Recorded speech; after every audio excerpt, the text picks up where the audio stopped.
Over the last few weeks or so, I have been making some adjustments to one of our booklets. The booklet is titled Sabbath Confessions. I have a copy of it right here.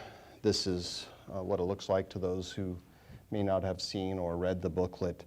We have published this booklet for since 2006, but I've made some adjustments to this booklet. And if you're not aware, if you haven't read this booklet or looked into it, this booklet that we have published for some time consists of many scriptures advocating the seventh-day Sabbath, and there are also a variety of quotes from religious leaders mostly, but also some secular historians admitting that the weekly Sabbath, according to the Bible, is Saturday, that is the seventh day of the week, but still their chosen day of worship, the chosen day of worship of most, is not the Sabbath, as declared in the Bible, that it is instead the first day of the week.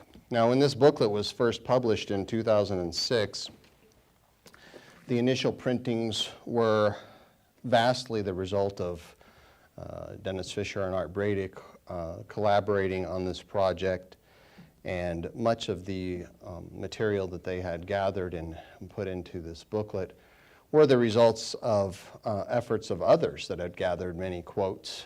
And so, in their minds, most of the research, the work was already done.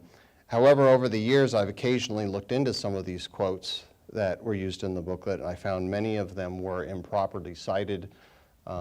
There were some that were not entirely accurate, and also there have been a handful that I couldn't verify that they were actually quotes. Doesn't mean they weren't, it's just that going back and trying to find where that quote came from, I could not find it. And so, liking to be technically accurate about everything that we publish, some quotes had to be removed because they could not be verified, wouldn't stand up in a court of law, shouldn't stand up, when citing material. It's just improper to do something like that. In any case, the result of the first authors assumed that the information gathered had already been fact-checked, and much of it was, but there was a fair amount of quotes that were not. So we have made several actually adjustments to this booklet over the years as things were discovered by myself. Usually I was the one that kind of went through and was looking for some particular information and then tried to track down the original source and found that it needed to be adjusted. But I did know over the years, I knew that this booklet, it really needed a thorough check of every single page, every single quote that was used, and to track down the cited material to make sure that it was all accurate. And it's rather a daunting project. So I started the project finally, decided to start that project about 3 weeks ago, and I've been doing it as I could over time. There's a lot of other things that I need to take care of, but I've been trying to work on that booklet. It has been rather rewarding in the sense that it's allowed me to go back and look at a lot of old documents that have been published over, some of them centuries ago, about the Sabbath and about the first day of the week. And so in the process, I've come across additional material that is worth including in the next printing of this booklet. Also in this process, I was compelled to read a book that I had ordered some time ago, and I just haven't had the time to read it, but I thought, okay, now's the time to read it.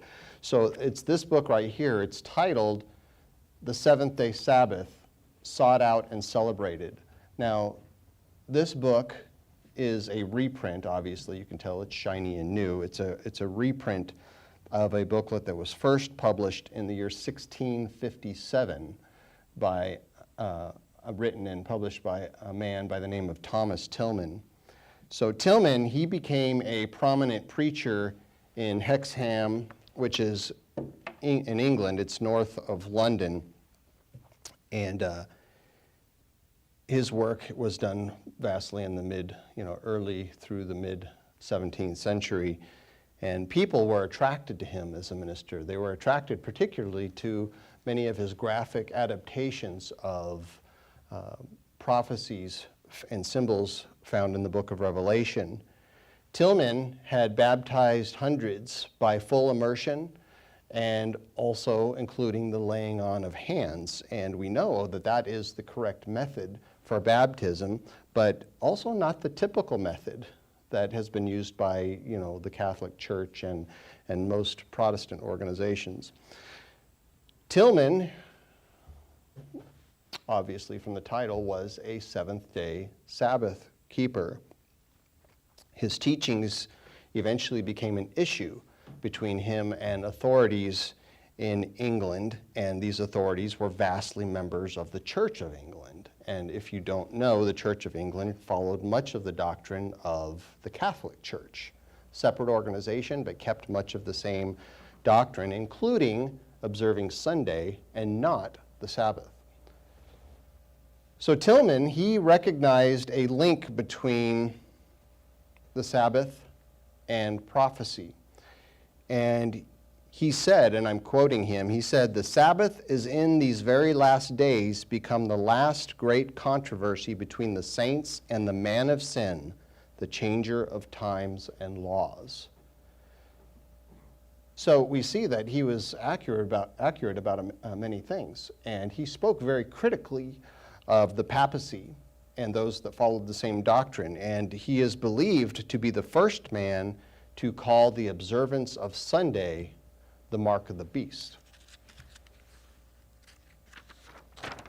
Thomas Tillman was eventually imprisoned for his teachings, and while he was incarcerated, he spent much of his time responding to arguments that were advanced by those who observed Sunday and rejected Saturday as the only Sabbath.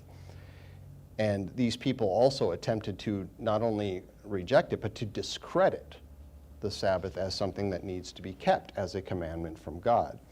So my reading of Tillman's dissertation was very interesting, and it prompted what I felt a need for a sermon, something that would be helpful. Maybe it's not necessarily a need as in this is vital, but I think it's very important to all of us who are also Seventh-day Sabbath keepers. Now, we've had many sermons in the Eternal Church of God over the last 20 years talking about appropriate behavior on the Sabbath, and in particular discussing the inappropriate activity of going to restaurants, of paying people to prepare, cook, and to serve us food on the Sabbath. That is a behavior that is found vast throughout most organizations in the Church of God today. We are one of, perhaps the only, but I believe I was, a number of years ago, somebody had mentioned one other organization, and I forget who they were, but the only organization that teaches against that practice, that going to restaurants on the Sabbath is a violation of the fourth commandment. Now, because of this, the Eternal Church of God and its ministers, we have been shunned, we have been ridiculed, and this is all coming from not just people that attend other organizations, but from the pulpit. I've heard several sermons from people from the pulpit criticizing the Eternal Church of God and even naming some of its elders because of our stand on the Sabbath. So we've heard about this many times over the years in the Eternal Church of God, but something that we have not had in the Eternal Church of God is a sermon directed toward those people who offend the Sabbath by declaring that the Sabbath is not something that needs to be observed. Now, I'm not saying that it has never happened, but I don't recall it ever happening, and I think maybe some points have been mentioned on occasion here and there, but I think it's worth discussing in detail some of these offenses against the Sabbath, these arguments asserted by Sunday keepers, and then the defense of the Sabbath, the response. So when I was doing this research on the Sabbath Confessions booklet, I found that many of the arguments are not just offensive to us, they're offensive to God. They really are. And they are skewed opinions about several verses that to the how can I put it, to the unlearned, the not biblically sound view, it sounds plausible, like, hey, that might be a possibility. And this is something that Tillman addressed, not all of the things that we will discuss, but something that Tillman addressed in his reproof, which was, centuries ago was written. 1657 is when it was published.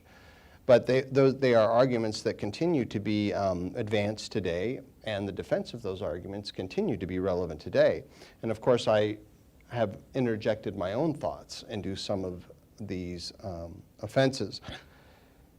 So I believe these thoughts, they can be helpful to us, and the reason is I and you, we might be confronted by people who ask a reason for this, who have an argument of why they believe the Sabbath does not need to be kept, and we might need to have an answer, and a biblically sound answer against this, what has become a traditional view of nearly every sect of Christianity beginning in the 4th century, to keep Sunday and to reject the seventh day, Saturday, as the Sabbath. And so let's go to Genesis chapter 1. It won't take long to get there. The first chapter of Genesis.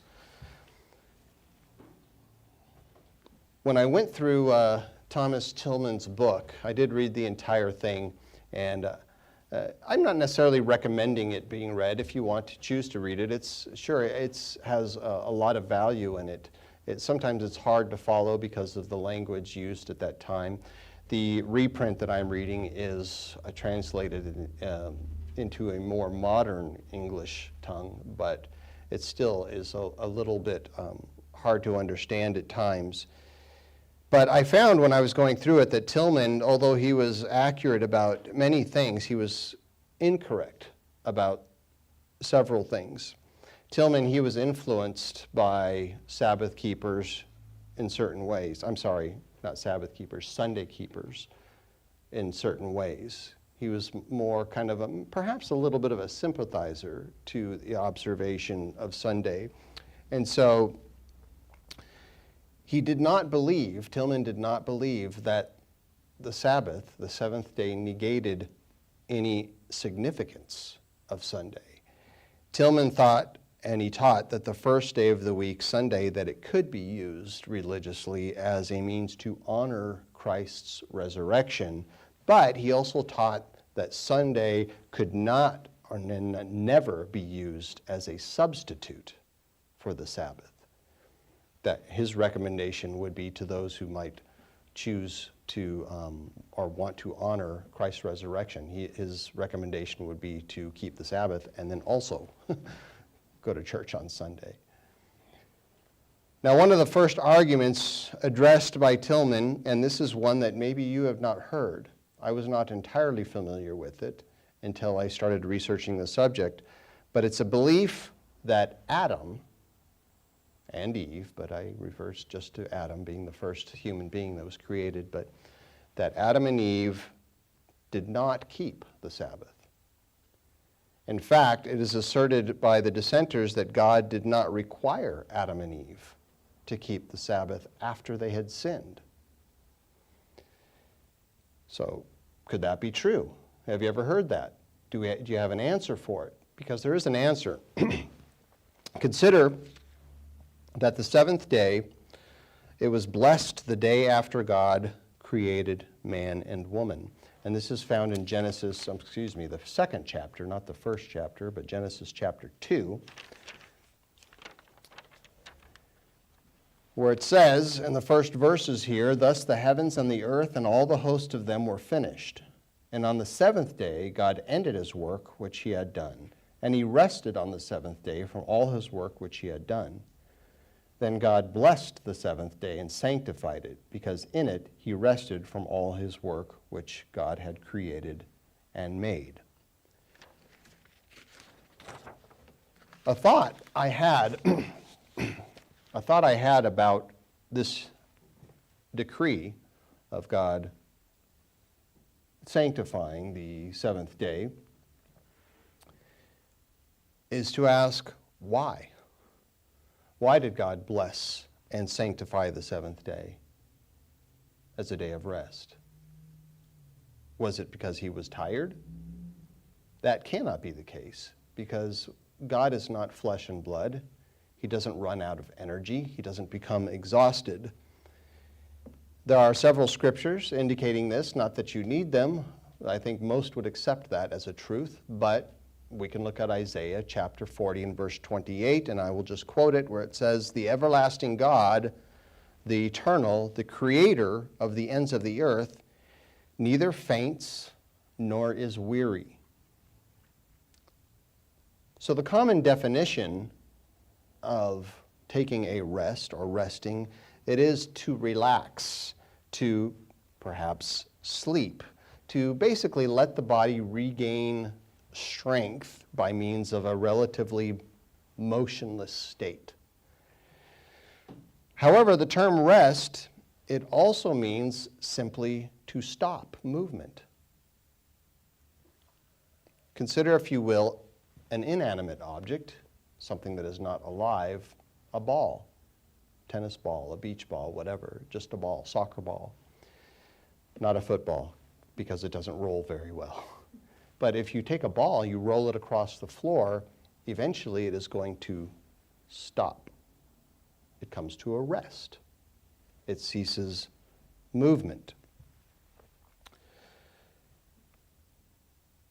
Unlike a ball, people, when they rest, they usually stop, but they also do it for the sake of regaining strength. And even if we have a desk job, let's say you work at a desk job where, it's not a lot of effort physically, it still can be taxing, hard on the mind. And then therefore, those things that are hard on the mind sometimes are, strenuous on the body as well. Now, I am not a person that feels that God does nothing, that he has for an untold eternal amount of time has just sat on a throne and just tells people what to do all day long. You do this, you do this, you do this, you do this. I'm sure that there is a large element of that, but I don't think that that's all that he does. I think God, wouldn't anybody get kind of bored of just sitting and doing nothing all the time? I think he likes to interact with his creation, whether it be the angels, or we even see an example of him walking in the garden in the first pages of the Bible. And so, God does not need time to recover from his work, though, from his effort, his strength. I do believe, though, that God would take time to stop and to do something different, to stop from doing that particular work and to reflect. Perhaps even to talk, have a conversation. We congregate on the Sabbath. I believe God does something similar. He talks to his angels. Yeah, there are 24 elders. What is their purpose? Just to sit there and praise God all day? Well, I think he has conversations with these individuals. Even maybe shoots ideas across to people. Hey, what are your thoughts about this one thing or another? I mean, God is all-knowing and all-wise, but he likes conversation. Don't you like conversation? I like it. I think God likes it too. He likes to hear us pray, even though he knows even before we pray what we need.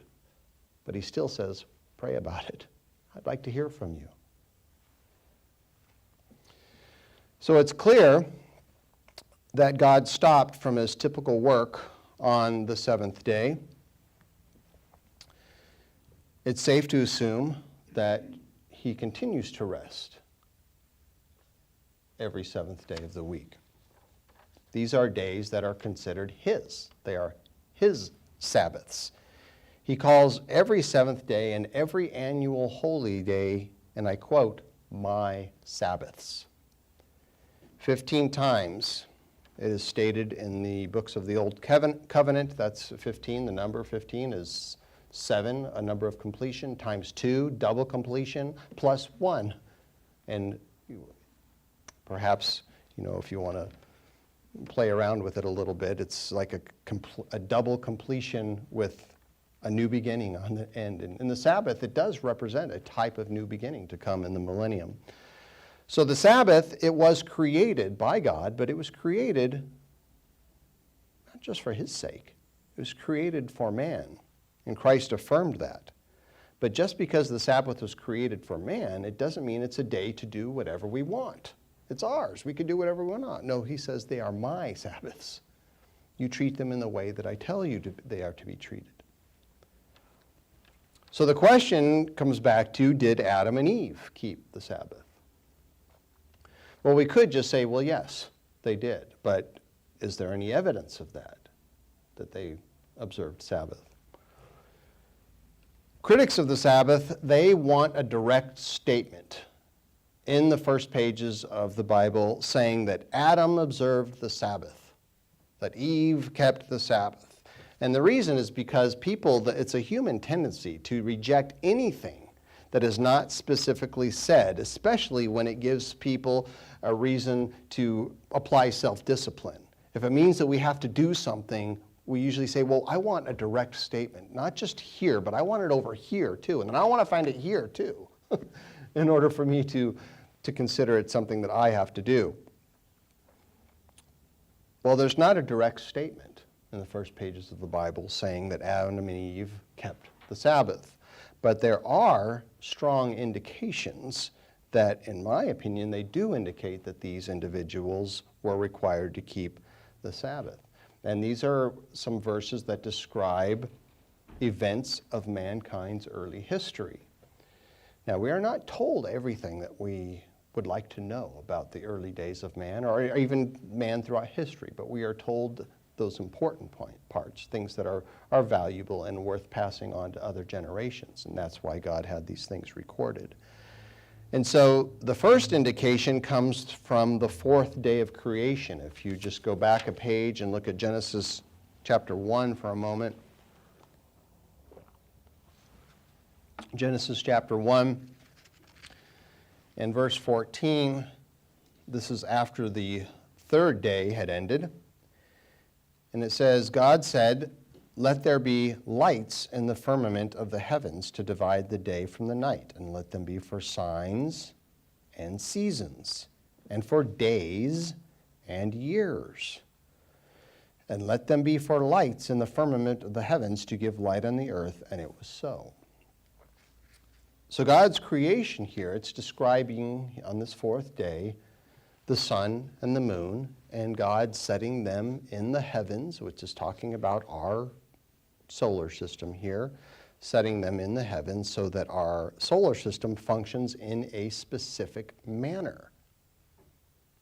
It's not only to give light earth, of course that is vital to our existence, but there's more to it than that. There's more to it than simply making it clear and visible for us to see with our eye. There's an aspect included in this which some call the mind's eye, and it's found in God's solar lunar physics that he set in order. So the earth, it was set in a specific rotation and around the sun and an axis as to give mankind a 24-hour day. And the evening and the morning were the first day, so the evening begins a day. The moon was designed to reflect the sun, but not fully all the time. It was designed to have phases in waxing and waning stages so that we have the ability through this process to keep track of months. And so we see through these two processes we can keep track of days and months and years.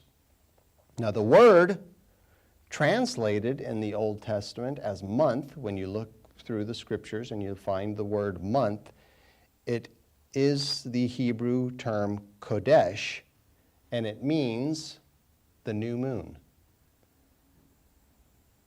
And so this is a certain phase of the moon, and it indicates when the next month begins.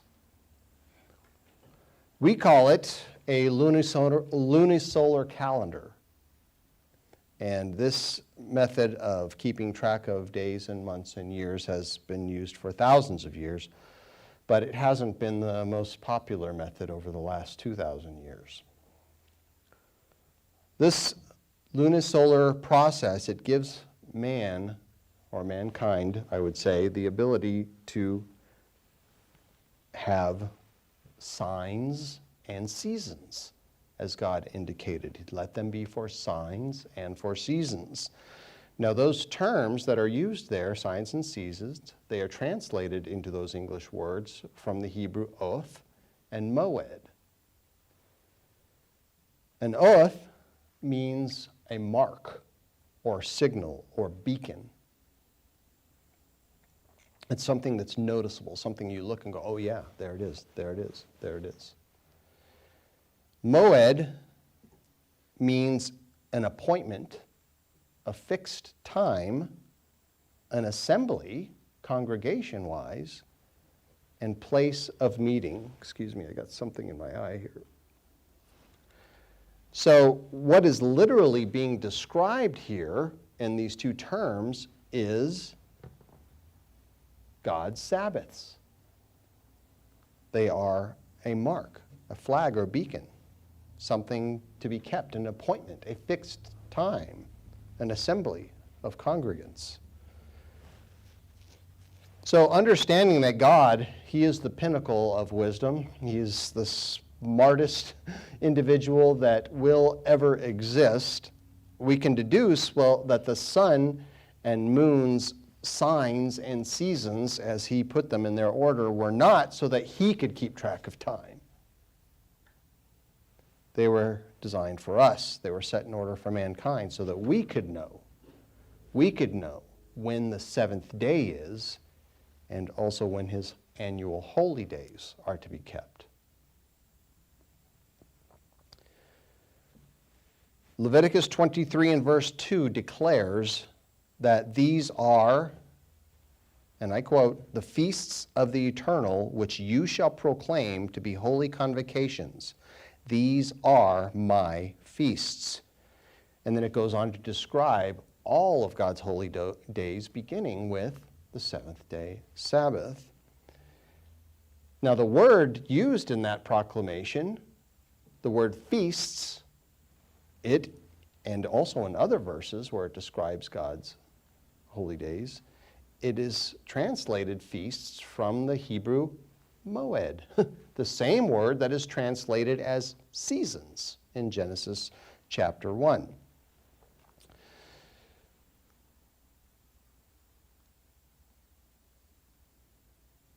So God set the moon and the sun and the earth, its orbit around the sun, in a certain manner so that we could know when to observe His Sabbaths. They are a sign for us to know that He is God, and also a sign for God to know who His people are. It says in Exodus 31, well, this is one of the places where it says this, but it's Exodus 31 and verse 13. It says, surely my Sabbaths you shall keep, for it is a sign between me and you throughout your generations, that you may know that I am the Eternal who sanctifies you. You shall keep the Sabbath, therefore. It is holy to you. And that term sign, again, it's the same word that's translated as signs in Genesis 1. It's the Hebrew oath. In Genesis chapter 4, we have here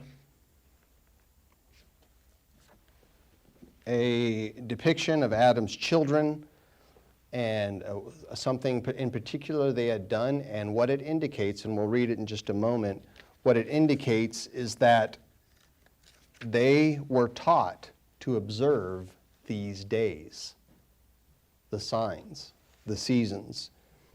You know, Adam and Eve's first two children were Cain and Abel. Now, these two children, they are said to have had different responsibilities or occupations. One was a shepherd, a keeper of animals, and the other was a farmer. Well, we could describe him as a farmer. You know, worked with agriculture, crops, fruits, vegetables, grains, legumes, things of that nature. Genesis 4 and verse 3 says, well, we'll just go ahead and read it from the first verse. Now Adam knew his wife Eve, and she conceived and bore Cain, and said, I have acquired a man from the Eternal. And then she bore again, and this time his brother Abel. And Abel was a keeper of sheep, but Cain was a tiller of the ground. Now, interestingly, it's not known for certain, but the phrasing may indicate that these first two sons of Adam and Eve were actually twins. And in the process of time, it says in verse 3, it came to pass that Cain brought an offering of the fruit of the ground to the Eternal. Abel he also brought of the firstborn of his flock, and of their fat thereof. And the Eternal respected Abel and his offering, but he did not respect Cain and his offering, and Cain was very angry, and his countenance fell.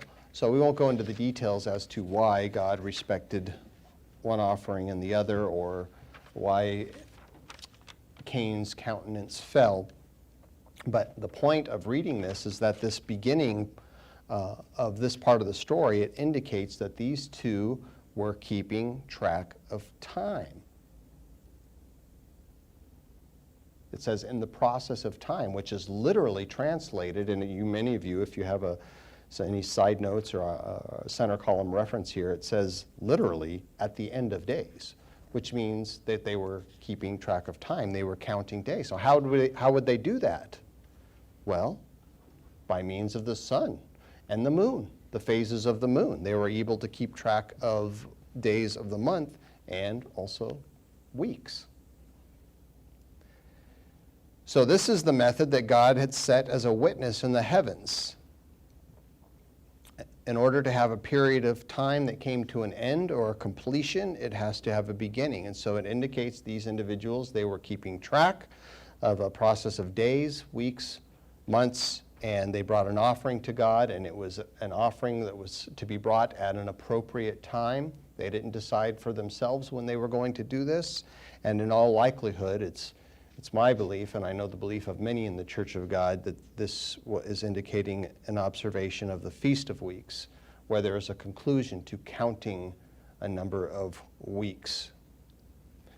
So, in order for these two individuals to know when to observe this proper time, when to bring an offering to God, they had to have been taught. It didn't just come to them. You know, human beings do not have instinct like animals do. We don't know exactly what we should eat or what we should do until we are taught these things. So you and I have to learn these processes of life. We have to be shown. So it would have been for Cain and Abel, that they would have been taught. And who would their main teachers be? Adam and Eve would be their parents. They would instruct them in the way that they should go. Yes, they sinned against God in the Garden of Eden, but it doesn't mean that they entirely rejected God and became devil worshipers. This indicates that they did not. They taught their children what was right, the difference between right and wrong. Later in the book of Genesis, we see that Enoch is described as walking with God and that Noah walked with God, and that's a figurative term, meaning that they walked righteously. God instructs Noah, in fact, in Genesis 7 and verse 1, he said to him, "Come into the ark, you and all your household, because I have seen that you are righteous before me in this generation." So to be righteous literally means, if you look up the definition, not just of righteous, but even the Hebrew term, it literally means to be just and lawful. So in order for Noah to be just and lawful, laws had to exist. There had to be divine mandates that were in existence at that time. Commandments, as many like to think, commandments and laws were not an afterthought that God gave centuries later, centuries after Adam and Eve. Abraham is noted in Genesis 26 and verse 5, a familiar scripture for us, that he is noted as obeying God by keeping God's commandments, statutes, and laws. So those mandates, they had to exist prior. They had to exist before God even created mankind. And we know that they did, and an example we can get that they did is because Lucifer is the first individual that is noted as sinning. And this took place before mankind was created. Christ even said of Lucifer that he was a sinner a liar and a murderer from the beginning. And then we see later that Cain, he murdered. He killed his brother Abel, and that was a sin. Why? Because thou shalt not murder is a mandate that already existed. So just because each one of the Ten Commandments are not verbally spelled out in the first book of the Bible, it does not mean that Adam and Eve did not observe the seventh day and that God did not require them to keep the Sabbath.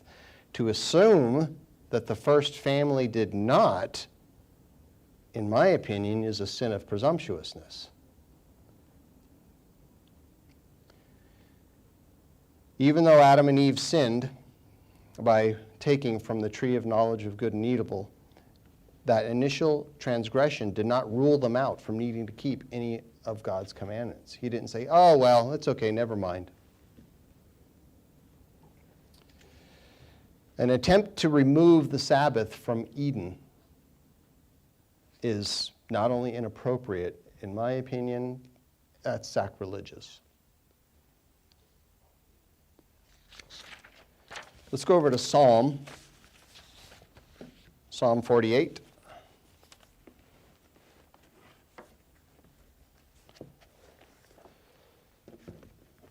The fourth commandment, remember the Sabbath day to keep it holy.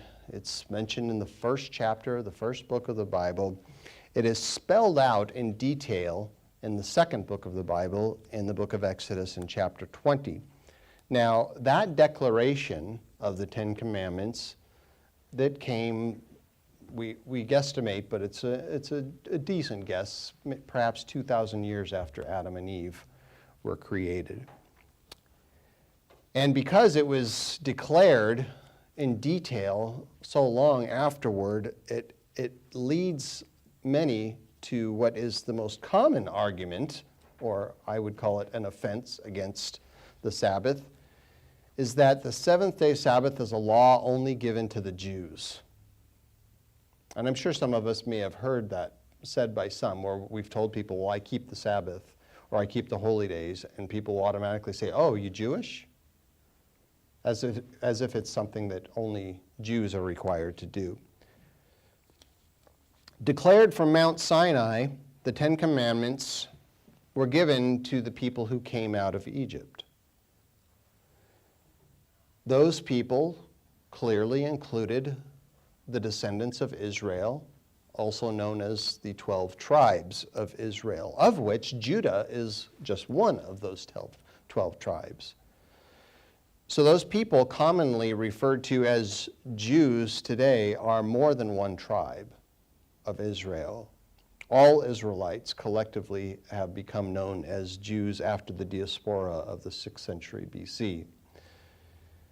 Nevertheless, even though hundreds of thousands of Israelites from all the tribes received the law declared from Mount Sinai, written in stone and handed to them, those laws were not given only to those people.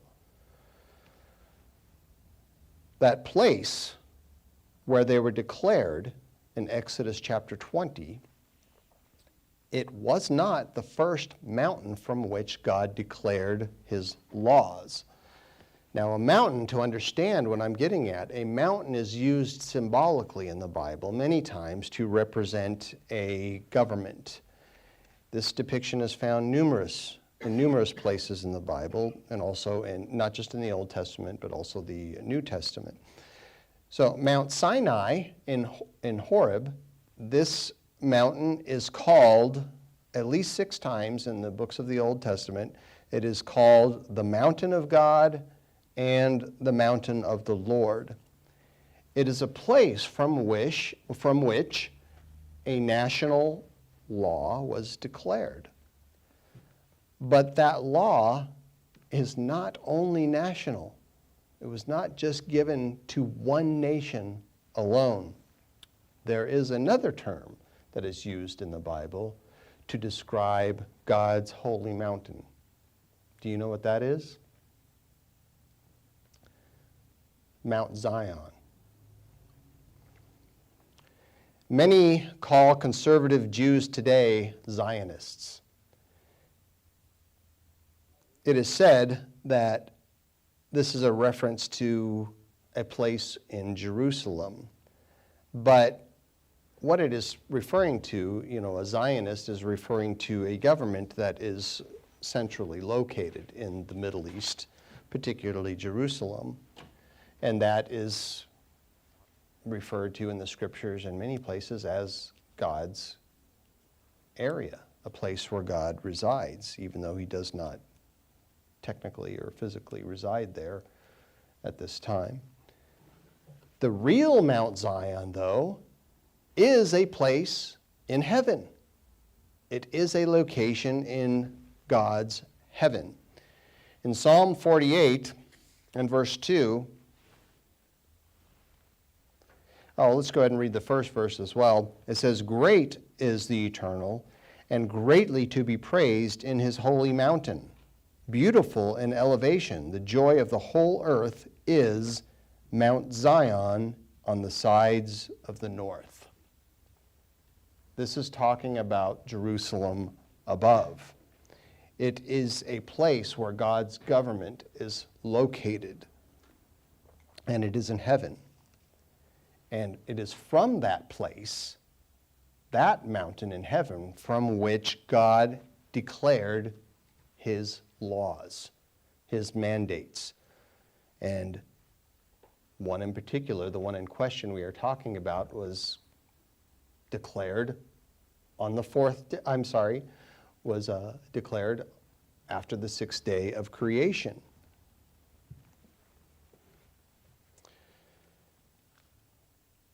There are many verses indicating that the Lord dwells in Mount Zion. Isaiah 8 and verse 18 is one of them.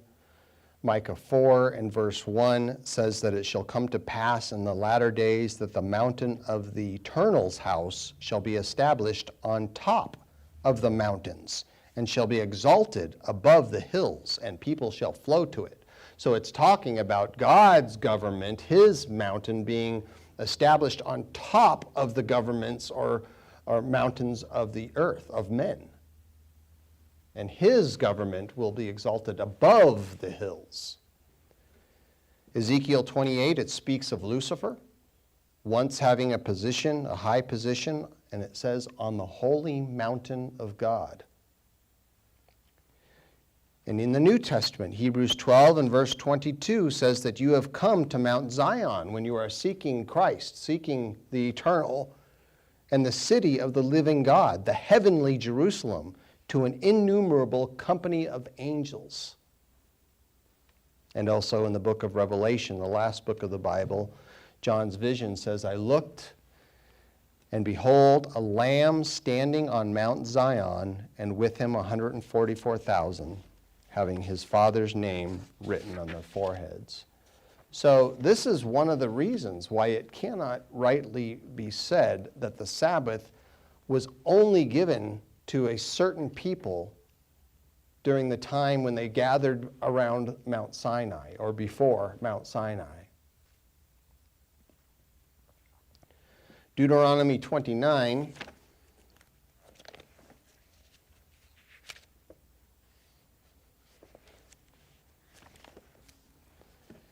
In addition to this, notice who else came out of Egypt with the Israelites, the 12 tribes.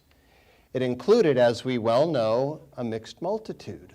And the mixed multitude of people, it's a term describing a mixture of people of different nationalities or ethnicities, whether it be Egyptian or Roman or what have you, basically Gentiles, foreigners among those people. And they were in Egypt during the time of the plagues, and they were so moved by what happened in Egypt at that time that they agreed that the God of Israel, he is the true God, and we're going with you. We want to be a part of that. So they chose to come out with them because they believed. And not only believed, but believing is important. But what else is required? Action. We have to do something with that belief. If we don't really believe. So these people were included among those who were given the commandments at Mount Sinai. However, there were no time constraints to those commandments when given to those people, just like there were no constraints when they were in effect during the time of Adam and Eve. 40 years after these commandments were declared from Mount Sinai, in Deuteronomy 29, and this is shortly before the people went into the Promised Land, Deuteronomy 29 and verse 10. Now let's begin reading in verse 9. I keep going up and thinking, oh, this is good stuff. It says, "Therefore, keep the words of this covenant and do them, that you may prosper in all that you do." Now there are many words that are found in this covenant, but included in that covenant are the foundational terms of God's commandments, his 10 commandments. And then in verse 10 it says, "All of you stand today before the eternal your God, your leaders, your tribes, your elders, and your officers, all the men of Israel, your little ones, your wives, also the stranger who is in your camp, from the one who cuts your wood to the one who draws your water, that you may enter," and it's talking about all these people, "that you may enter into covenant with the eternal your God, and into his oath which the eternal your God makes with you today, that he may establish you today as a people for himself, and that he may be God to you, just as he has spoken to you, and just as he has sworn to your fathers, to Abraham, Isaac, and Jacob." And then here is the clincher, verse 14. "I make this covenant," this oath, "not with you alone, but with him who stands here with us today before the eternal our God." And the stranger, the mixed multitude, they weren't Jews. And then it includes, "as well as with him or her who is not here with us today." This covenant is for everyone. Anybody who chooses to be a part of it, who chooses or desires to want to be considered one of God's people. So God's Sabbaths, they are officially proclaimed to be a sign between God and his people, and those official proclamations are found in, we had read one in Exodus 31:13. You can also read it in Exodus 13 and verse 9, also found in Deuteronomy 6 and verse 8, Deuteronomy 11 and verse 18, and there are at least a few other places. Now, when the expression is used, the sign between God and his people, that he is our God and we are his people, again, it's the word oath. It's the same word used in Genesis chapter 1 and verse 14, where it says that that he set the moon and the sun in a certain way, and the earth rotating around the sun, so that they would be a sign, an oath, a sign to us. And therefore, we see that this sign of God's Sabbaths, they were not given to the Jews alone. They were given to everybody, all of mankind, set in the foundation of our solar system. And of course, clearly including Adam and Eve. Let's go over to the New Testament now in Acts in chapter 17.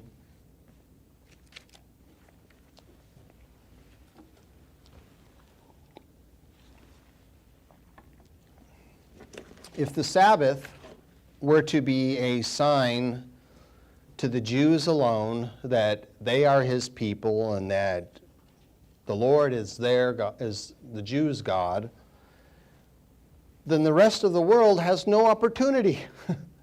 No opportunity to be declared God's people or for him to be their God. Nobody's God but the Jews.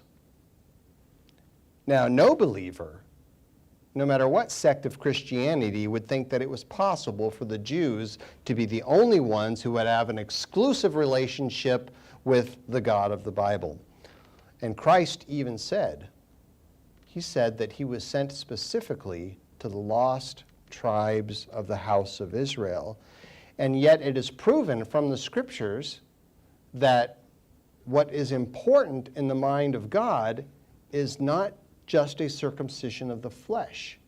It is a circumcision of the heart, where we yield our will to God's will, where we obey him, that we keep his commandments, including the Sabbath.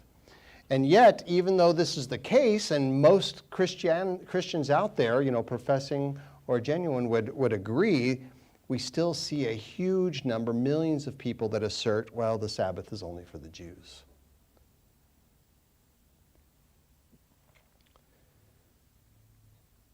However, among the many arguments against the seventh-day Sabbath, there is not a single word, a shred of evidence from the Bible that Gentiles have no obligation to keep the seventh day, or that Gentiles, they have their own separate sanctified day that's different than the Sabbath of the Jews. Christ later said in Mark 2 and verses 27 through 28, he said that the Sabbath was made for man and not man for the Sabbath. And therefore the Son of Man is also the Lord or master of the Sabbath. So he is the master. He is the one who sanctified the seventh day after creating mankind. The New Testament says that all things were made by him and for him. He is the God that declared the commandments from Mount Sinai, the God that resided before in Mount Zion. And he said that to Jews, scribes, Pharisees of his time when he said, before Abraham was, I am. And they knew exactly what he was saying. They knew what he was talking about because they accused him of blasphemy and they wanted to stone him right then and there for saying something like that.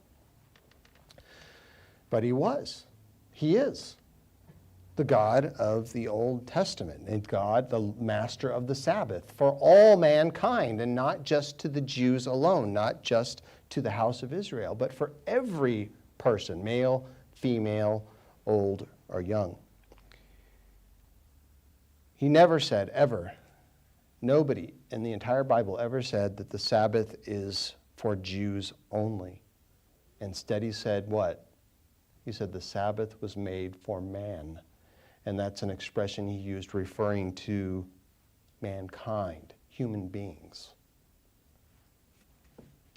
In Acts 17 and verse 26, speaking of God's creation of the human race in general, says that he has made from one blood every nation of men to dwell on all the face of the earth, and has determined their pre-appointed times and the boundaries of their dwellings, so that they should seek the Lord in the hope that they might grope for him and find him, though he is not far from each one of us. So God can be found if people really want to seek him.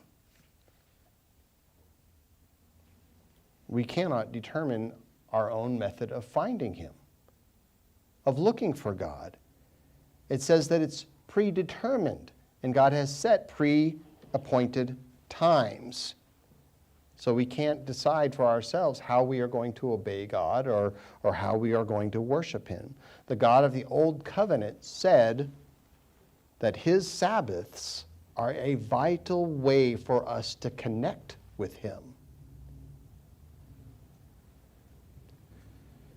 It is through keeping the commandments, his statutes and laws, and that's why Christ said, seek first the kingdom of God, and how you do that is to seek his righteousness, not our own. We can't create our own morality. It has to go through God. It has to be his mandates. So God can only be found on his own terms, and that is affirmed all throughout the Old Testament, but is also confirmed in the books of the New Testament. Let me give you a few examples here. In Matthew 19 and verse 17, Christ said, if you want to enter into life, keep the commandments. Now, the excuse of many quote-unquote Christians is that he's talking about love, of having the commandment of love. And as long as you have love in your heart, that's all that matters. That's not found in the Scriptures. And what we do find is something very different, that he was speaking of the commandments found in the Old Testament books. In John 14 and verse 15, he said again in another place, if you love me, keep my commandments. In John 15, in verse 10, he says, if you keep my commandments, you will abide in my love. And then the apostles, they continued to teach this same thing. In 1 John chapter 2 and verse 3, by this we know that we know him if we keep his commandments. In 1 John 5 and verse 3, this is the love of God, that we keep his commandments. And his commandments are not burdensome.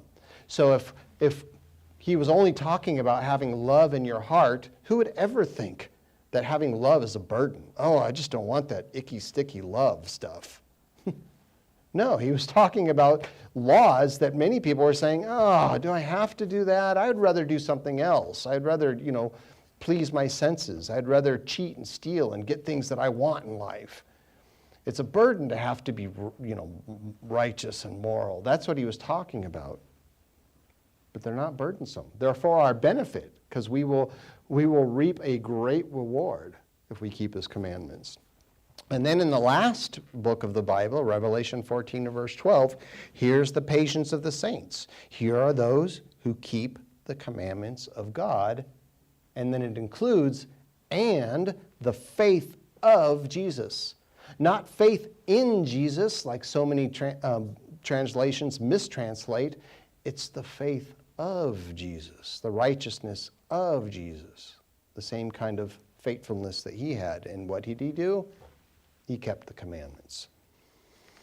In the last chapter of the last book of the Bible, it says in Revelation 22, verse 14, blessed are those who do his commandments, that they may have the right to the tree of life and may enter through the gates into the city. Speaking of the New Jerusalem, or Holy Jerusalem in Mount Zion. And so we see that keeping the commandments are a requirement. We have to keep the commandments if we want to be able to have the right to eat from the tree of life. Yeah, salvation is a gift, but it's not given to everyone. There is a requirement to keep God's commandments, including the seventh day. Now, when Christ returns, we had already read, but I'm kind of preaching to the choir here. Our understanding of prophecy is that God's mountain, Mount Zion, it's going to be established among the nations on top of the other mountains, as it says, or other hills. A faithful people will be handpicked to be leaders, teachers, kings, priests, and even there will be some human beings, many human beings involved in that government when it comes to the earth. It's God's kingdom, and that's our hope of God's kingdom. Seek first the kingdom of God and the laws that will be kept in that kingdom, his righteousness, which means lawful behavior. In Ezekiel 44, this is one of the last 8 chapters of the book of Ezekiel, and those last chapters there, they are prophetic, speaking of Christ's return and the establishment of God's kingdom on the earth. And they vastly talk about the millennial temple, but there are other things mentioned. And one thing that is said here in Ezekiel 44 and verse 24, it says that in controversy they shall stand as judges. It's talking about God handpicking individuals to rule in his kingdom. In controversy they shall stand as judges and judge it according to my judgments. They shall keep my laws and my statutes in all my appointed meetings. And it includes, and they shall hallow my Sabbaths.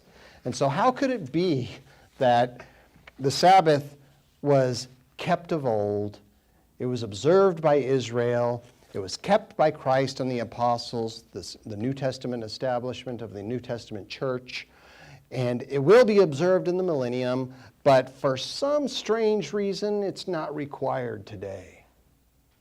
It's not true. That's why it cannot be. There's not a shred of evidence saying that the Sabbath is only for Jews and only given at a specific time for a certain purpose, and now it's no longer applicable. It is also asserted that the seventh-day Sabbath is strictly a ceremonial law. I don't know if you've heard that one, that it's just ceremony. It doesn't really have much meaning. It's just something that you had to go through. Now, such a statement might sound a little reasonable at first, but it's an argument that does not consider a number of vital points. And I'm not going to go through all of them, but I'm going to go through a few of the main ones. Now, we've already proven that the Sabbath is not just a Sabbath of the Jews alone. It's God's Sabbath, and it was made for all of mankind, made for man. Now, the sacrifices, the offerings and sacrifices of old, they were laws given to the people of Israel, and they were offerings brought by everyone. All the people of Israel would bring sacrifices and offerings, but they were only offered by the Levitical priesthood. Now, this duty given to those people, there is a reason for it, and I'm not going to go into the reason why, but there is a reason for God choosing that specific tribe to be priests to the tabernacle and then the temple. And even in the future, in the millennium, there's a reason that it's going to continue to be Levites. Nonetheless, all sacrifices represented in some way or perspective Christ's offering and his sacrifice of his life for all. Now, we have a 5-part series in our Bible study series online that was given in several years ago about the sacrifices and offerings. It goes through every type of offering that was given, and it's a very interesting topic.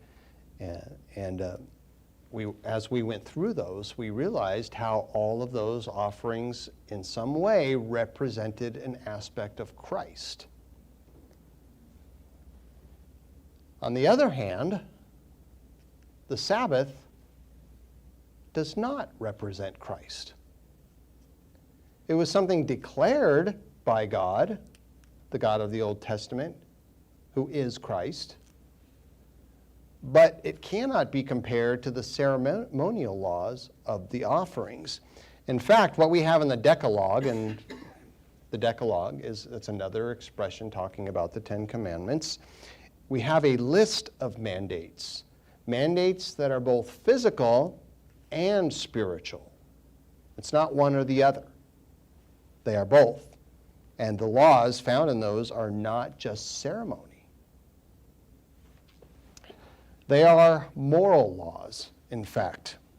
They distinguish between moral and immoral behavior. They help us to understand what is the difference between behaviors that are unclean and behaviors that are clean.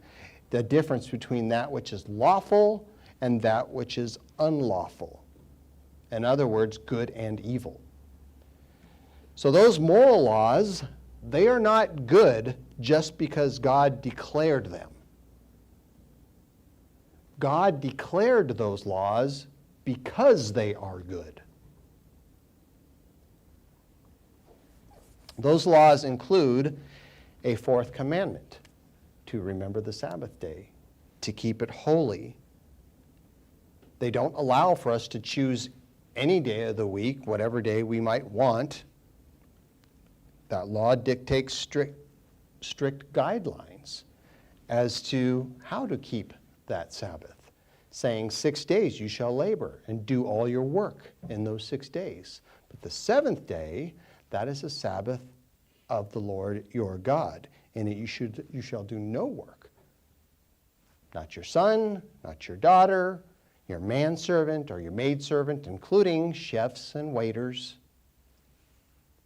Not even your animals were to do work on that day. And it reiterates in that fourth commandment that God made the heaven and earth in 6 days. And he rested the seventh day, and therefore God sanctified the Sabbath and hallowed it. Now, none of those laws found in the Ten Commandments are strictly ceremony. You can't say that the prohibition of worshiping idols is just ceremonial, or that not murdering, it's just a ceremony, or committing adultery, it's just ceremonial. It's only a spiritual application. You can't say that about any of the commandments, including the fourth commandment. Leviticus 19, in defense of the Sabbath, consider that there is no Jew and no Christian that would say that stealing or coveting or lying, that those are not moral behaviors. It's clear, those define moral behaviors. Idolatry, theft, dishonoring parents, coveting, those are all immoral things to do. And yet, the majority, they somehow believe that the Sabbath is somehow something that is not moral. And it wouldn't be immoral to violate the Sabbath. However, I assert that it's abhorrent to God's righteousness to try and say something like that, to try to deny the morality of the seventh day. It actually, if you try to do that, you can't just pick one and say it's only that one. No, because it says even in the New Testament, I think it's the Apostle John, or is it James, that says if you break one, you break them all. So if you're going to pick that one, you're going to say that none of them are moral. And in fact, that is really what they do. And we've all heard the argument of the law is not required anymore, just commandments for the Jews. And even though they would agree that, it would be immoral to steal, immoral to cheat, to lie, or to commit adultery. But they say, but still, those are just laws just for those people. Well, why don't you just go do whatever you want? Steal, lie, cheat, commit adultery. No, we'll just break the Sabbath. That's the one they generally is chosen. Why? I think it's because the Sabbath is significant as being a sign between God and his people.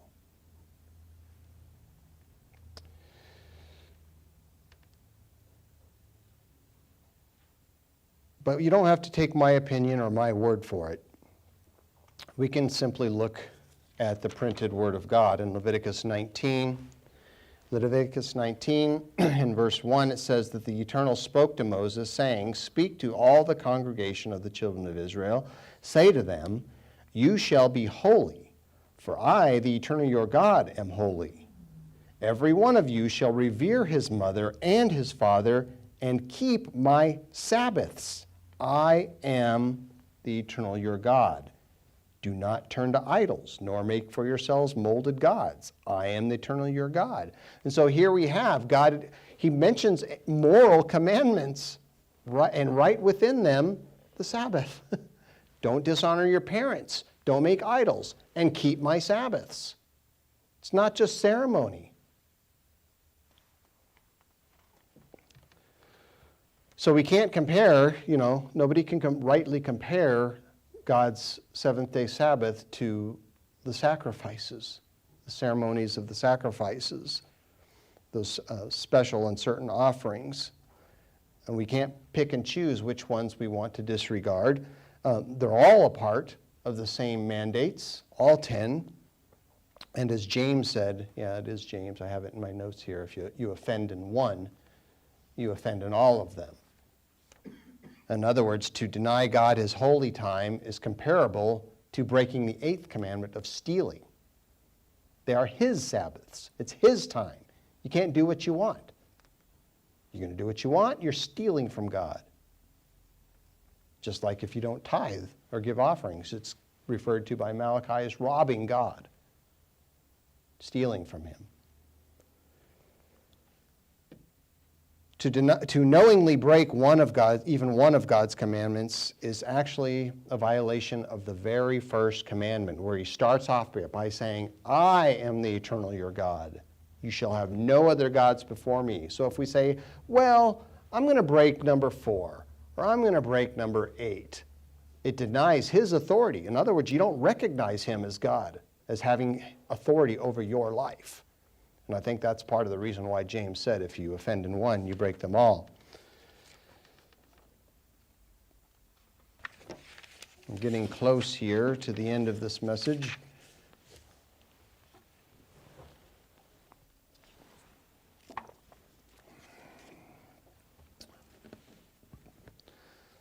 The last offense to the Sabbath for today is, surprisingly, in a way, it is connected to Old Testament scriptures, even though the people that deny the Sabbath vastly point to scriptures in the New Testament. There's a verse in Psalm 37 that's used by many to say that our Sabbath day of rest has been fulfilled by us simply by believing in God or believing in Jesus. In other words, the assertion is that we rest in Jesus, and so there's no need to keep the seventh-day Sabbath. Now, you see, it's a stretch. It doesn't actually make a connection, really, when we examine it. So Psalm 37 and verse 7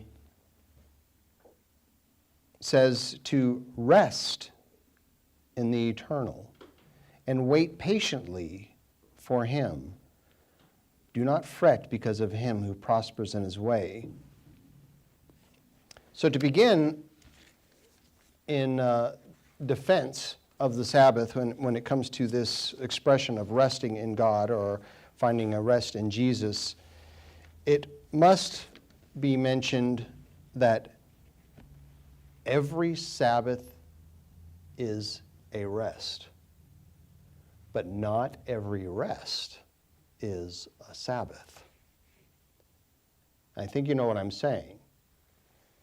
There are other times when we rest, and there are other types of rest, whether it be any day of the week.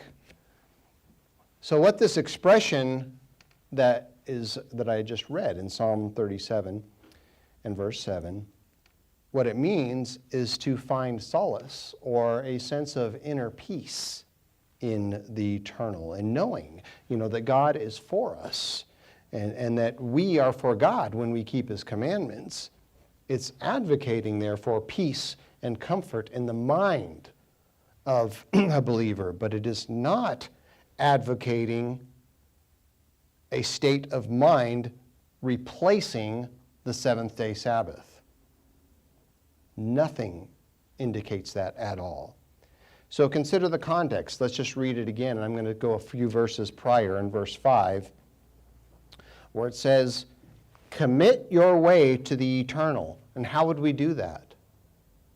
How would David here, a Sabbath keeper, a commandment keeper, how would he say that we should commit our way to the eternal? Keep the commandments, right?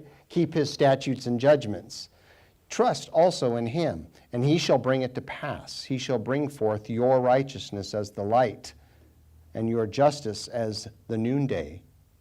And then it says, rest, that is, find comfort, find security in the eternal. And wait patiently, that means endure. That's what the expression patiently means. It doesn't mean just to sit and be calm. It means to have endurance. Continue in what? The way of the eternal. Commit your way to the eternal is what he said. Do not fret because of him who prospers in his way, and it's talking about ways outside of the ways of God, because of the man who brings wicked schemes to pass. So clearly David, he was not singing about just take a day off once in a while. Pick any day, take a day to rest. He wasn't specifically talking about even the need to stop working at all. And he definitely was not talking about a reason to stop keeping the Sabbath. He was talking about committing your way to the eternal. He was talking about finding peace, a sense of inner peace in knowing that we are doing what is right. And doesn't that feel good? Even when we lose something sometimes, when we don't, there's not any benefit immediately to us obeying God. We have. It's comforting. It feels good to know, well, I did the right thing. I don't care what I lost. It doesn't matter. I did what is right. And I think that is what the psalmist was talking about here. And I know that is what he was talking about. So David, he clearly knew that keeping the commandments of God was a requirement, that his statutes, judgments, and laws were necessary. And he wrote many psalms talking about that. Oh, how love I thy law, he says. It's ever with me. Not just in ceremony, not just in spirit, but in actual practice.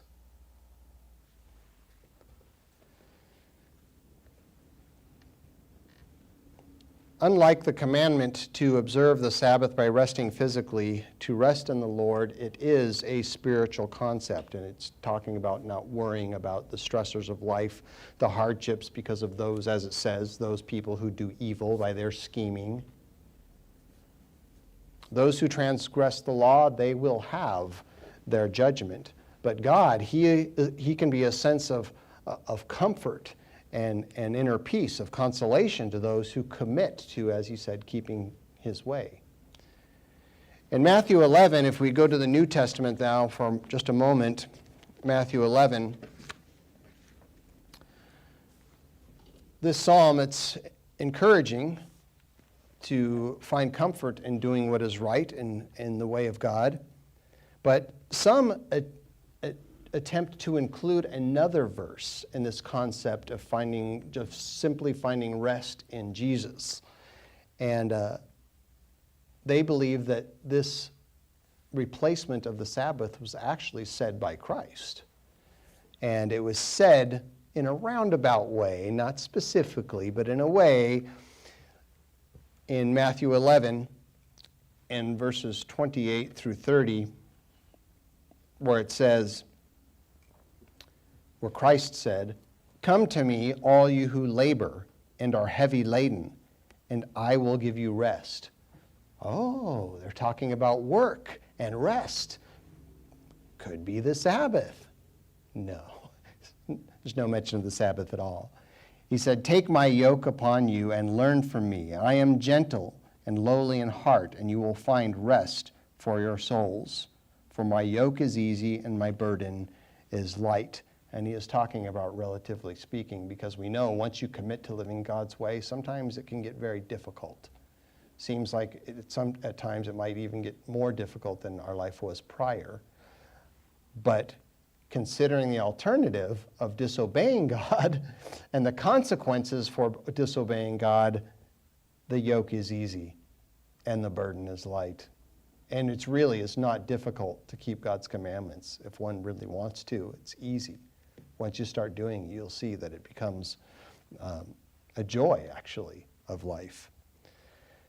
So the encouragement here that Christ offered is a quietness of the mind, that is, a sense of consolation. There's nothing anywhere near this statement talking about the Sabbath, and clearly nothing denying that the seventh-day Sabbath is something that needs to be observed. Now, what Christ did say is he is comparing it to something that the Apostle Paul mentioned much later in Philippians 4 and verses 6 through 7, when the Apostle said to be anxious for nothing. In other words, don't get stressed out. Calm down. Set your mind at ease.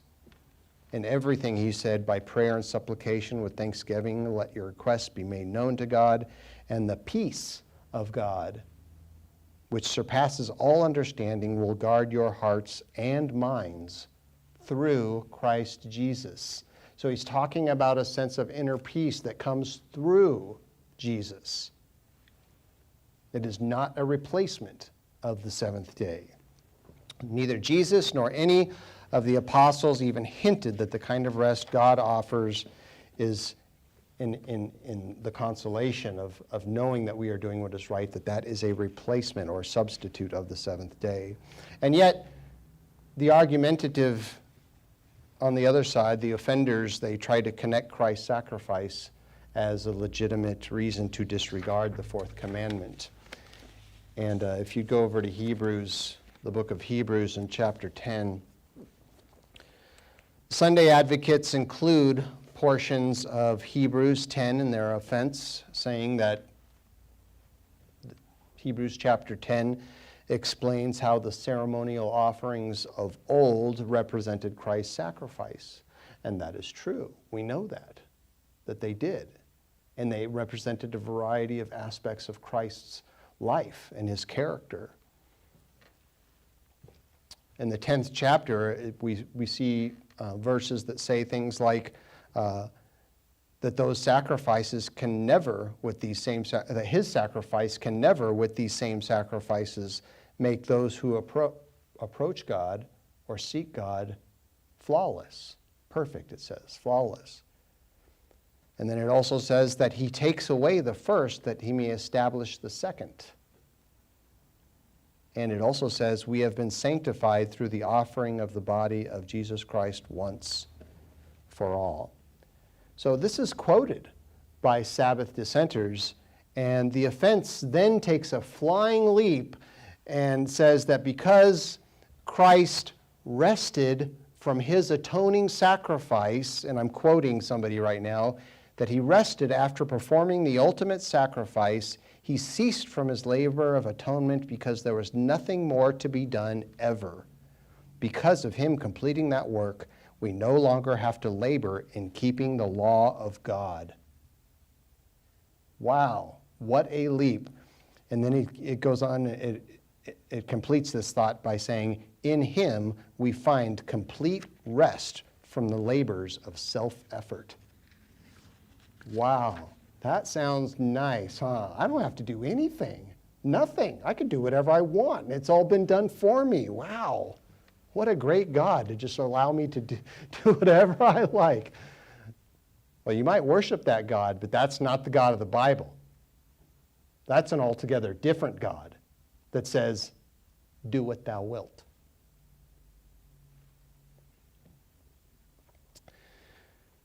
But it sounds good to many people that don't want restrictions on their behavior.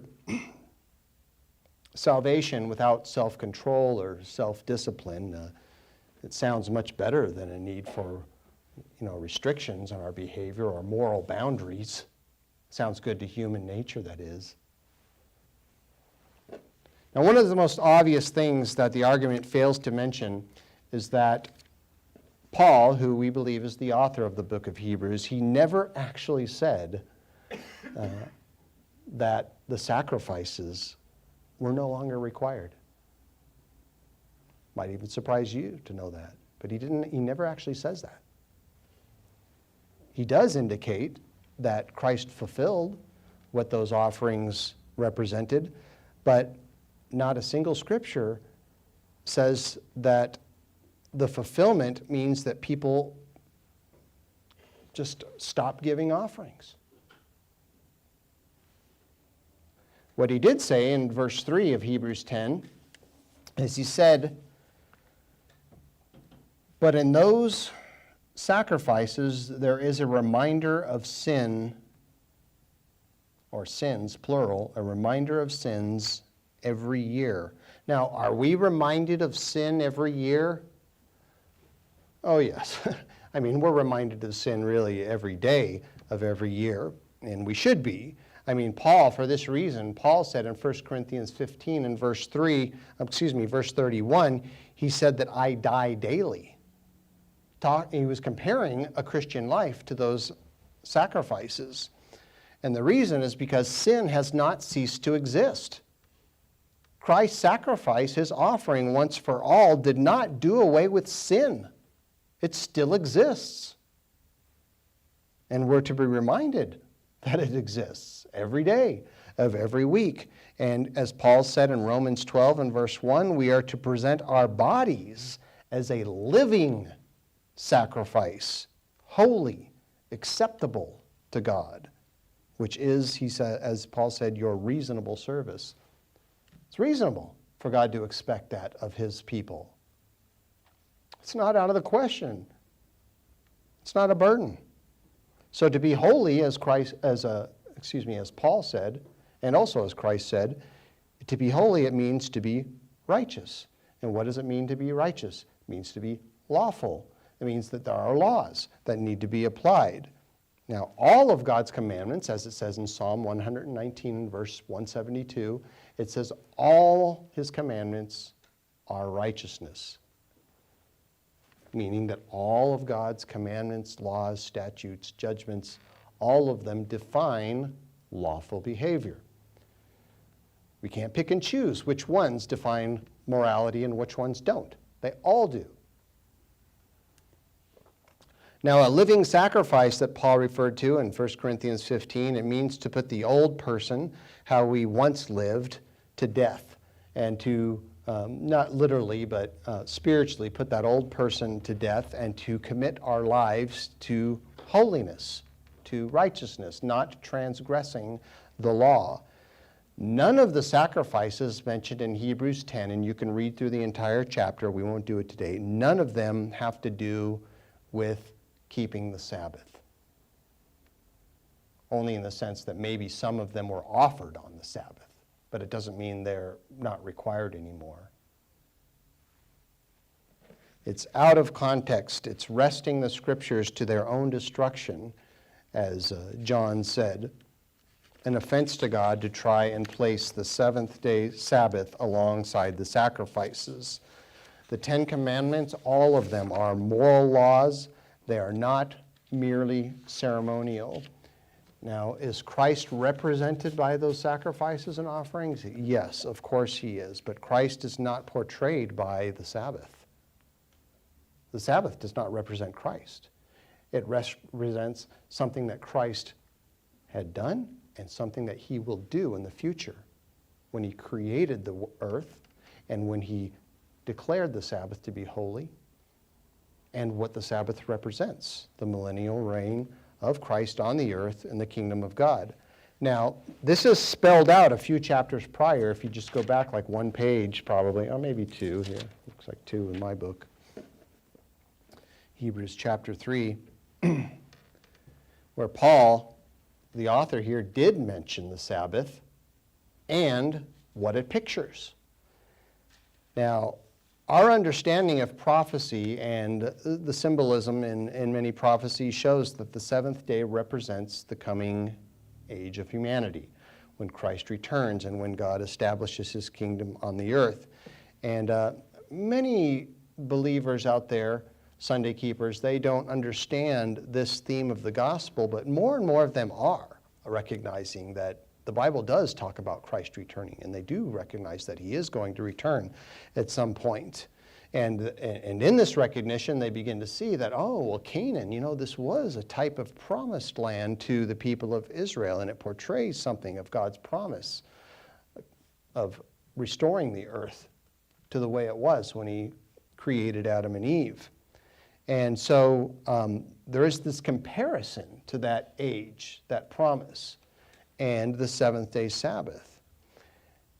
Now, even though there are many who are beginning to realize that there is a connection here, they still continue to disregard the Sabbath and the plain language, as stated in Hebrews chapter 3.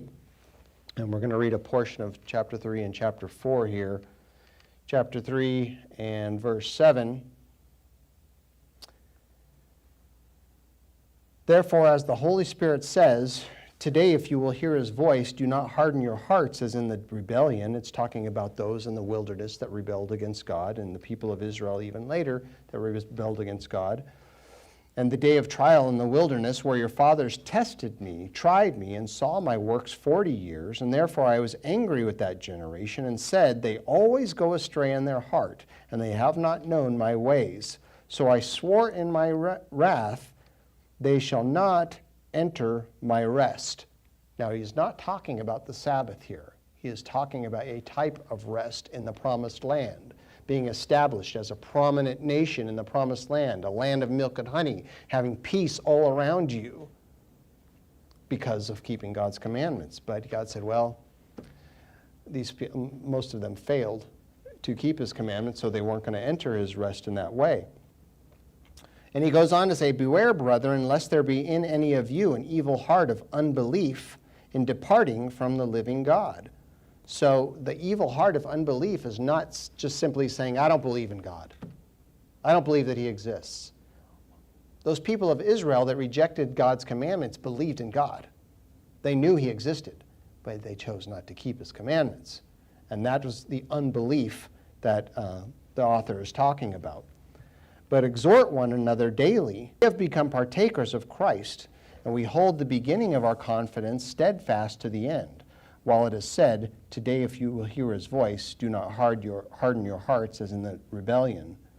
For who, having heard, that rebelled, indeed, was it not all who came out of Egypt led by Moses? So those people that came out, who was allowed to go into the promised land? Only a few people. All the rest died in the wilderness, but their descendants went into the promised land. Now with whom was he angry for 40 years? Was it not with those who sinned, whose corpses fell in the wilderness? And to whom did he swear that they would not enter his rest, the promised land, but to those who did not obey? And so we see that they could not enter in because of unbelief. And again, that is a word, it means because of unfaithfulness. Not because they didn't believe that God was God, but because they were not faithful to God.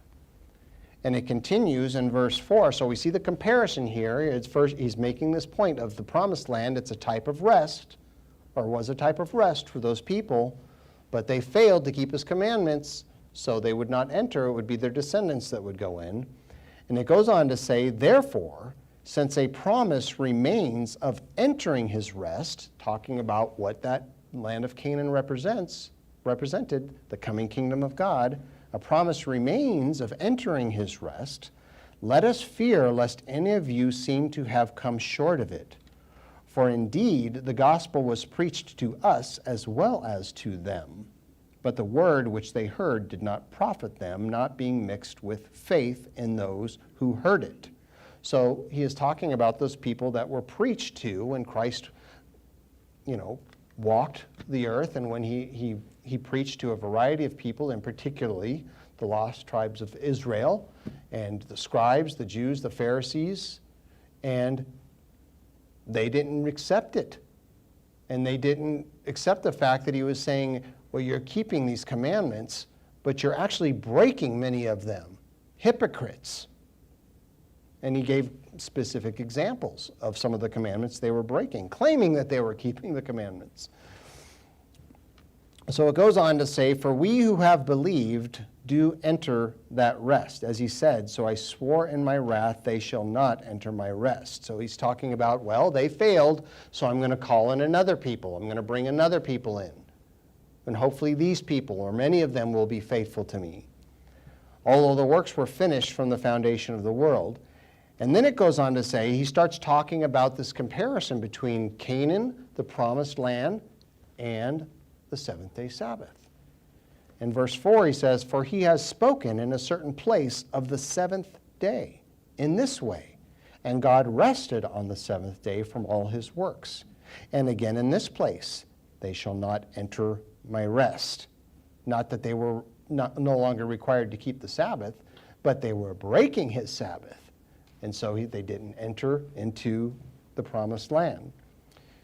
Since, therefore, it remains that some must enter it, and those to whom it was first preached did not enter, as it has been said, today, if you will hear his voice, do not harden your hearts. Again, going back to the hardening of hearts in the wilderness. For if Joshua had given them rest, then he, God, would not afterwards have spoken of another day. So the symbolism, again, Canaan and the promised land and the coming kingdom. And then it goes on and says, therefore there remains a rest for the people of God. And so there remains this hope of God's kingdom. And if there remains this hope of God's kingdom, wouldn't it make sense that there remains a seventh-day Sabbath? The kingdom has not come. That part has not been fulfilled. Neither has the Sabbath been fulfilled, only in the sense that those who keep it holy are fulfilling their commitment to God. In the last couple of verses I'll read here, it says, "For he who has entered his rest has himself also ceased from his works as God did from his." Again, a direct comparison to the Sabbath. "Let us therefore be diligent to enter that rest, lest anyone fall according to the same example of disobedience." Could it be any more clear that there is this comparison of the kingdom of God not coming to pass yet? It's not just something that resides in the heart, and that we're waiting for that to be fulfilled, and therefore, because of that, or alongside that, there remains a rest to the people of God, lest anyone fall according to the example of their disobedience. Why would anyone think that it's okay to disobey now? If it wasn't required of, or allowed, if it wasn't allowed for them to disobey then, why would anybody be allowed to disobey now? They are not. And that is exactly what Paul said. And yet they continue to say, oh yeah, but there's later he talks about sacrifices, and we can make a comparison there. Well, you can, you can make up any excuse you want if you really don't want to do something. Now again, every Sabbath is a rest. But not every rest is a Sabbath. Sometimes we rest on a day where we're tired and we just need to, to take a break. But any type of rest one might find on any other day is not a substitution for the Sabbath. That's not what Paul ever talked about. Now, there are two terms translated as rest in what we just read here, and I'm going to conclude on this thought. Two terms. One is katapausis, and that means a reposing down, winding down, in other words, coming to a stopping point. It's a state of calmness, where a person relaxes. The other word that is used in these verses that we had just read, translated as rest, is sabbatismos. Sounds familiar, right? That's because it is. It's a word, it means a sabbatism, which is the weekly repose of the seventh day. That day pictures Christ's return. It pictures a millennial state of peace from the toil of war and evil and famine and disease. It's what the promised land pictured, only pictured.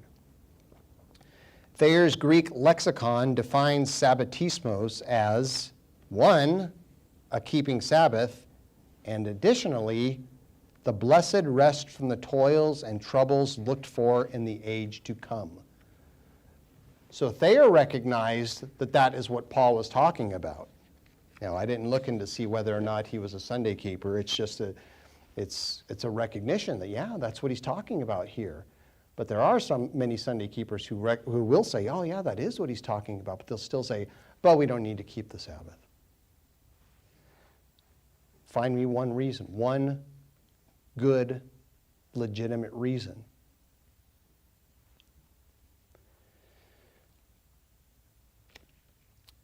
This hope of an age to come remains, and it's reflected in the Sabbath. And the Sabbath has always remained firmly in effect.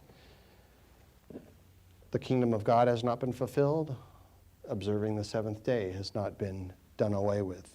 There continues to be a mandate that is a sign for us to recognize who God is, who the true God is, and who his people are. Christ's return is portrayed by the Sabbath, but Christ himself is not the Sabbath. This defense that I have offered in these points here, they are scripturally sound, and if you think they are not otherwise, I am open to argument or rebuttal. But there are other offenses that are given by the, if you let me put it this way, the Christian left, and I'm not talking politically, but I'm talking left on the sides of Christianity spiritually. And hopefully this message and the next one will be helpful to those who might find a need to give an answer, because next week I'm going to continue with this message and address further offenses and offer a defense to assertions that Christ did not expressly confirm the Sabbath. That's one argument. Another is that Christ supposedly violated the Sabbath. Another is that Christ's redemption is greater than the creation of the earth, including the Sabbath.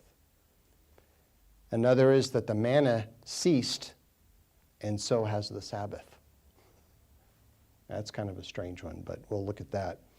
And then there is, of course, the argument that Sunday is a part of the new covenant, and the Sabbath is just a part of the old one. So we'll talk about that next week when we continue to defend the Sabbath.